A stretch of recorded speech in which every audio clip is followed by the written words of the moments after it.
विषय एवढाच आहे की गेल्या वेळेस जेव्हा महिला आरक्षण राजकीय आरक्षणाच्या बाबतीत जेव्हा अधिवेशनात चर्चा झाली होती, सेशन मध्ये, पार्लमेंट मध्ये, सर्व पक्षांनी, त्याच्यामध्ये इंडिया आघाडीचे पण पक्ष होते, त्यांनी या बिलासाठी पाठिंबा दिला होता. आज स्पेशल सेशन घेऊन महिला आरक्षणाचा मुद्दा फक्त पुढे करून भाजपला काय करायचं होतं तर भाजपला डिलिमिटेशन मध्ये हात घालायचा होता. त्याच्याबरोबर 2011च्या जनगणनेनुसार सर्व समाजाची मागणी होती, खास करून ओबीसी समाजाची सुद्धा मागणी होती की जातीनिहाय जनगणना व्हावी, ज्याची सुरुवात संघर्ष करून आता त्या ठिकाणी सुरू झालेली. राहुल गांधीजींनी सुद्धा हा विषय घेतला होता, आम्ही हा घेतला होता.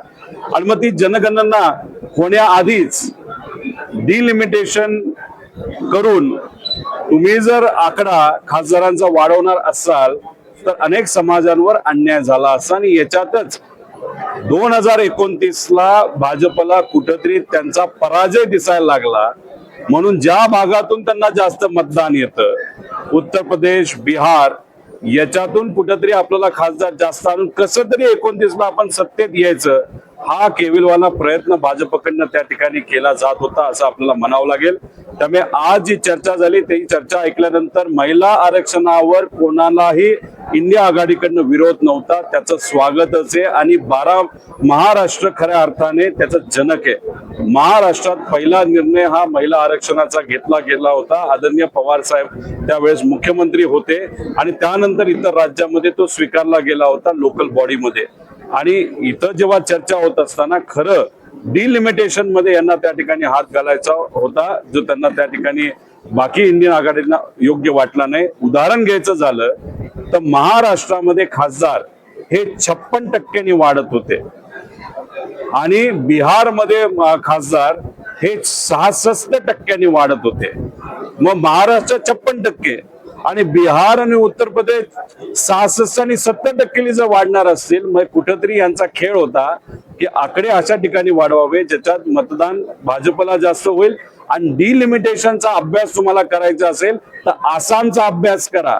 त्याच्यामध्ये ज्या पद्धतीने मतदारसंघ फोडलेत, खासदार लोकांपर्यंत पोहोचताच येत नाही, फक्त निवडणूक मिळावी, जिंकावी, आणि त्या पद्धतीने भाजपने तिथं खेळ खेळला होता.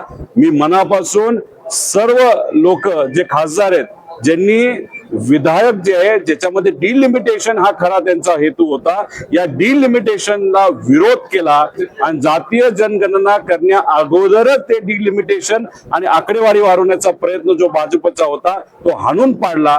यासाठी ज्या ज्या लोकांनी या बिलाच्या विरोधात तिथं मतदान केलं आणि संविधान टिकवण्यासाठी प्रयत्न केलं, त्या सर्व खासदारांचे मी अभिनंदन आणि आभार व्यक्त करतो.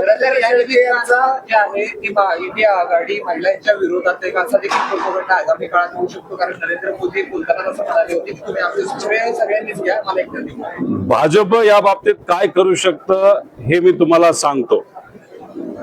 उद्या कोलकाताला गेल्यानंतर नरेंद्र मोदी साहेब, अमित शाह साहेब आणि त्यांचे सर्व नेते हे इंडिया आघाडीला बोलणार की तुम्ही महिला आरक्षण बिलाचा विरोध केला. म्हणजे कोलकातामध्ये फक्त राजकारणासाठी या विषयाचा उपयोग केला जाऊ शकतो, कारण तिथे असणाऱ्या ज्या लढणाऱ्या आपल्या तृणमूल काँग्रेसच्या नेत्या आहेत तर त्यांनी यांच्या नाकात दम केलेला आहे. म्हणून कुठेतरी या विषयाचा उपयोग हा तिथे कोलकातामध्ये केला जाऊ शकतो, तामिळनाडूमध्ये केला जाऊ शकतो. त्याच्या पलीकडे हे नेते काही या बाबतीत करू शकत नाही. पण एक स्ट्रॉंग मेसेज या देशात गेलेला आहे की 29 मध्ये वारं नक्कीच बदलणार आहे.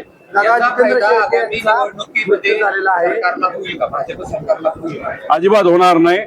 लोक भाजपला कंटाळलेले आहेत. हा जो काही खेळ आहे शब्दाचा, याच्यात कोणाचंही पोट भरत नाही, कुठल्याही युवाला नोकरी मिळत नाही, शेतकऱ्याच्या अडचणी सुटत नाही. आमच्या महिला ज्या सर्व आहेत माता भगिनींवर त्यांच्यावर जे अत्याचार चाललेत ते कुठेही त्या ठिकाणी जात नाहीत. त्यामुळे हा शब्दाच्या खेळालाच लोक त्या ठिकाणी कुठेतरी आता कंटाळलेले आहेत. लोकांचं मत आहे हाताला काम, महिलांना सुरक्षता, शेतकऱ्याचा विचार करा. विद्यार्थी युवांचा विचार करा.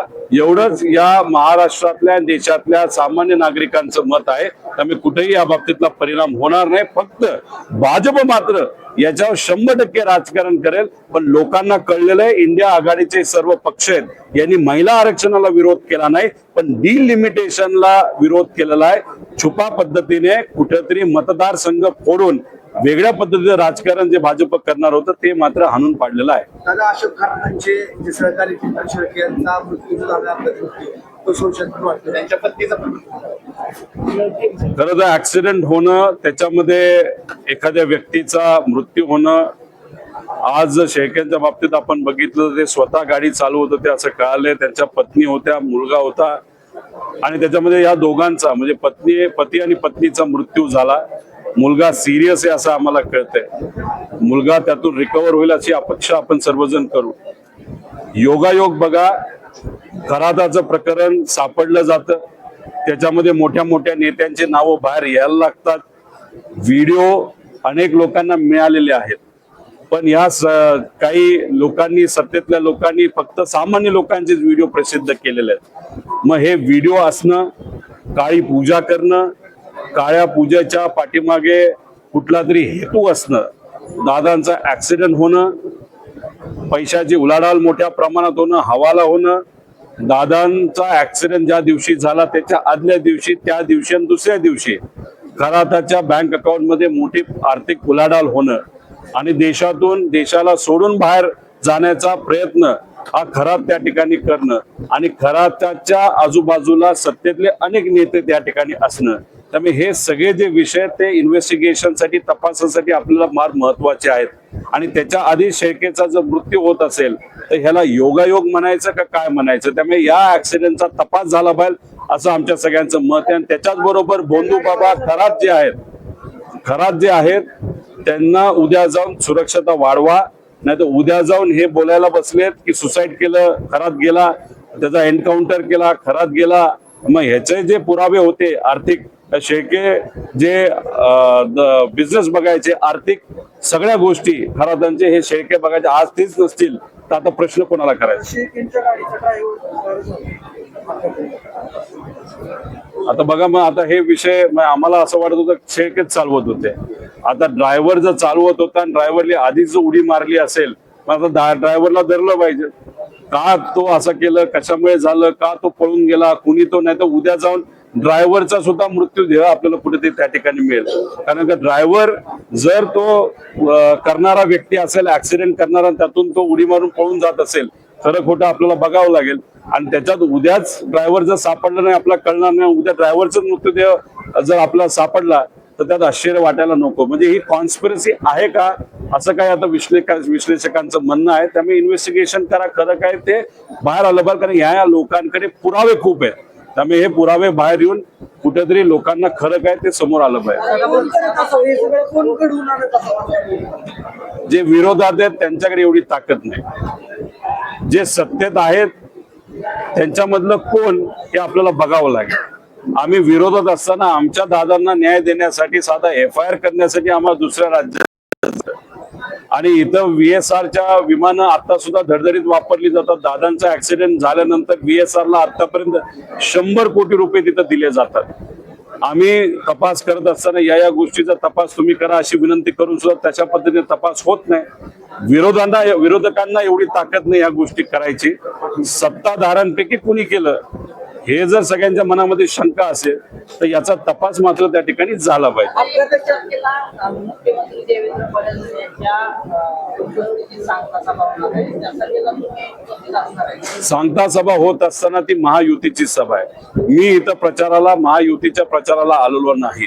मी इथं व्यक्तीच्या प्रचारासाठी आलेलो आहे. भावनिक दृष्टिकोनातून आलेलो आहे. सुनेत्रा काकींच्या प्रचारासाठी आलेलो आहे. अजितदादांच्या कार्याकडे, त्यांच्या प्रती असणारा आदर, प्रेम हे मनामध्ये असल्यामुळे आम्ही प्रचाराला आलो आहे.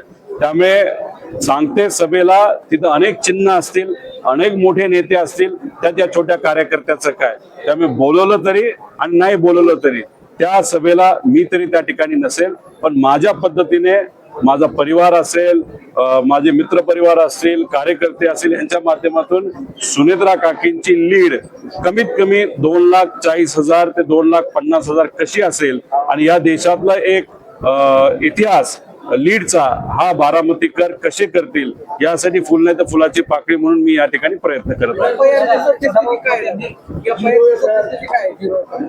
झिरो FIR आता तुम्ही एक गोष्ट समजून घ्या, कर्नाटका पोलीस झिरो FIR करत असताना FIR जेव्हा तो नोंदवला जातो तो FIR तिथे असणाऱ्या कोर्टाकडे पाठवला जातो. कोर्टाकडनं ती परवानगी घेतली जाते आणि मग तो शेवटी तिथं असणाऱ्या DGP कडे जातो. त्यांच्या DGP कडनं तो जो झिरो FIR आहे तो महाराष्ट्राच्या राज्याकडे पाठवला गेला. DGPंना भेटल्यानंतर त्यांच्या शब्दामध्ये थोडंसं कुठंतरी मला कन्फ्युजन वाटलं. आम्ही म्हणत होतो इन्व्हेस्टिगेशन करा त्या FIR वर, ते म्हणत होते आम्ही एन्क्वायरी करतो.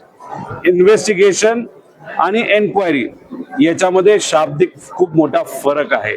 त्यामुळे या FIR जो त्यांच्याकडे आलाय तो CID कडे पाठवलाय, पण त्याच्यावर आम्ही इन्व्हेस्टिगेशन करणार नाही, आम्ही तिथं फक्त एन्क्वायरी करू असं त्यांनी तिथं सांगितलेलं आहे. त्यामुळे हा शब्दाचा खेळ न करता एवढा मोठा नेता गेलेला आहे, त्यामुळे इन्व्हेस्टिगेशन झालं पाहिजे, FIR हा स्वीकारला गेला पाहिजे आणि FIR वरच इन्व्हेस्टिगेशन झालं पाहिजे अशी आमच्या सगळ्यांची मागणी आहे. सदाभाऊ पत्रकारिता तुमच्यावरती टीका केली आहे. सदाभाऊ खुद म्हणतात की रोहित पवारांच्या पुरोगामीपणाचा वृत्त फाटलेला आहे आणि रोहित पवार हे डबल ढोलकी वाजवणारी मंडळी आहे.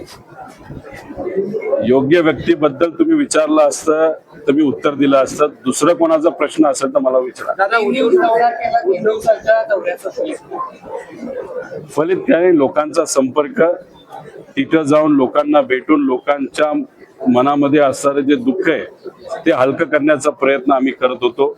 तिथं गेल्यानंतर जे कोणी लोक समोर असायची त्यांच्या सगळ्यांच्या डोळ्यामध्ये अश्रू असायचे. अजितदादांच्या प्रती त्यांचा आदर आणि प्रेम तर आहेच, असं माझं सुद्धा आहे.